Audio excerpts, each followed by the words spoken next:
Hello YouTube, and today I am reviewing the Inferno Special Edition.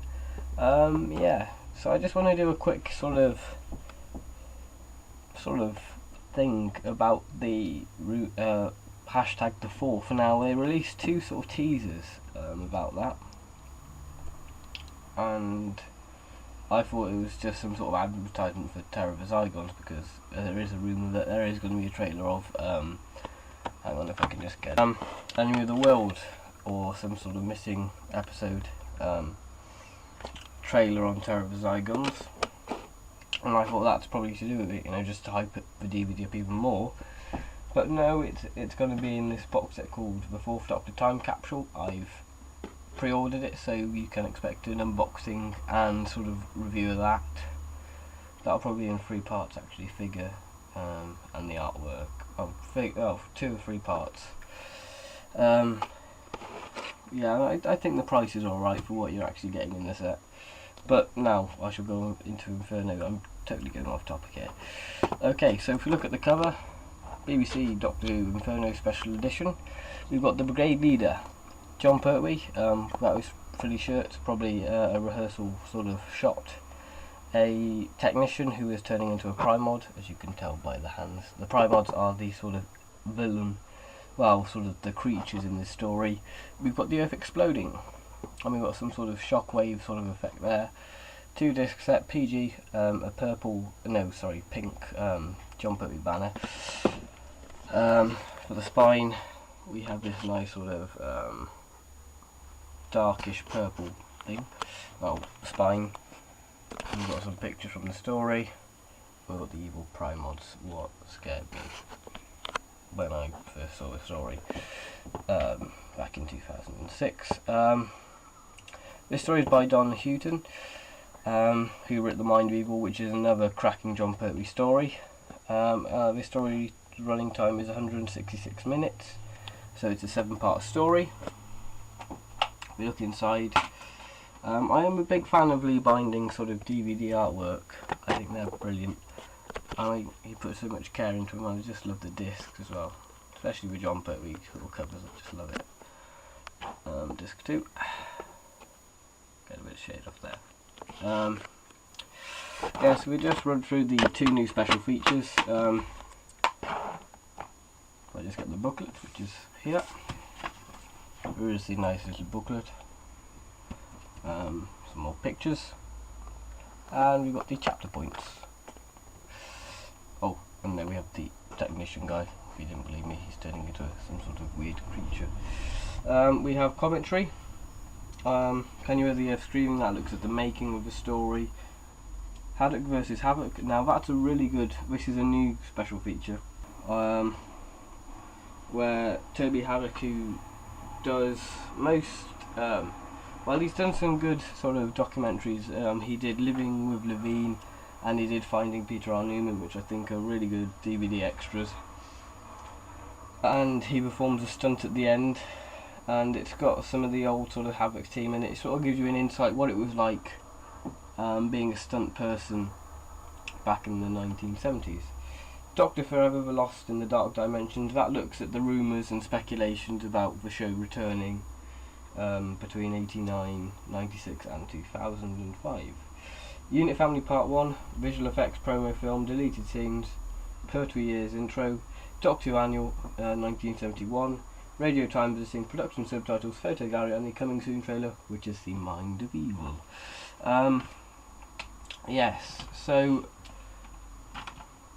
my thoughts on the story. This was the sort of, well, do a bit before I do the thoughts. This was the second classic series DVD I got. When I first saw this story, I can sort of remember it very well, because it was when England were in the World Cup playing Portugal, and they sort of lost. Not a big football fan, but I can just remember that because I got Inferno and I was watching it while that football game was on. Now, the thing that always stuck in my mind about this story was part 3, when John Pertwee reached the parallel universe, and Bessie was in there, and he was driving Bessie, and the Brigade Leader sort of troops were shooting at him, and John was just doing karate while driving Bessie, which he did. That's when I sort of found fondness to John Pertwee. I think that's a scene what made me really get into John's Doctor, even though this was the first Jon Pertwee story I saw. Okay, so if we look at the characters, so we have the standard unit crew, Brigadier, the Doctor, Liz Shaw and Benton. Now it's interesting for the Brigadier, Liz Shaw and Benton because they get to play a different variant on their character, a variation. Now if I talk about the Brigade Leader, he is a complete opposite to the Brigadier. The Brigadier is sort of quite subtle, so easygoing in a way, but gets the job done. The Brigade Leader is a lot more strict. He sort of runs on sort of the military thing, and there's a really good line what he says to the Doctor, because you know the Doctor's trying to explain how he got there and they're having none of it, and he's like, the Brigade Leader says, if you're not from this world, then you won't feel the bullets. And I think that's a really strong line. And when the project's going wrong in Inferno and they've reached the sort of core of the earth, you know, the Brigade will be like, right, get out because the building's sort of going AWOL. The Brigade Leader's like, stand at your post or you'll be shot. You know, he wants to get the job done, as the Brigadier would care about others.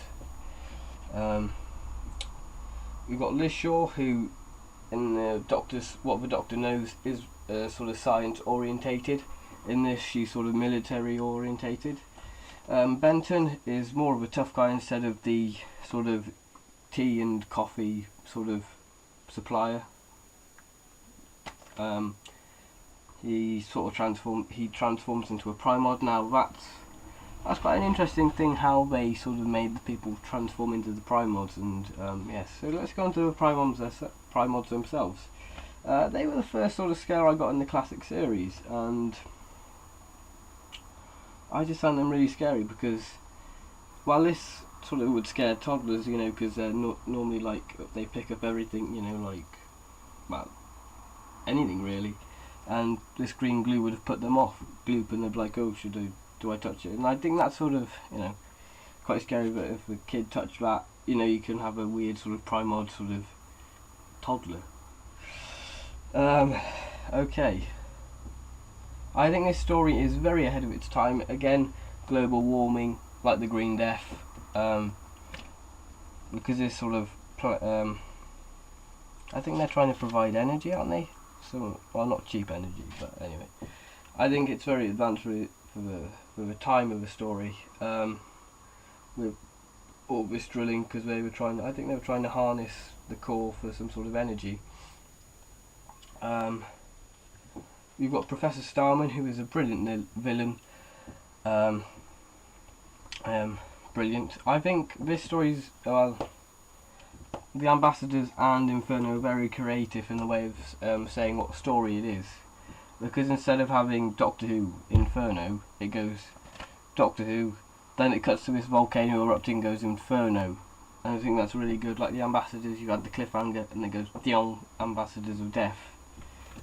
I just think this is a very creative way of saying what the story is, and very rememberable. Yes, so this story says goodbye to Liz Shaw, who you can't really say that she is leaving, because they just walk off happily, and you're just like, oh, Liz is probably going to return for season 8, but she didn't. And this says, well, this is Jon Pertwee's first series done.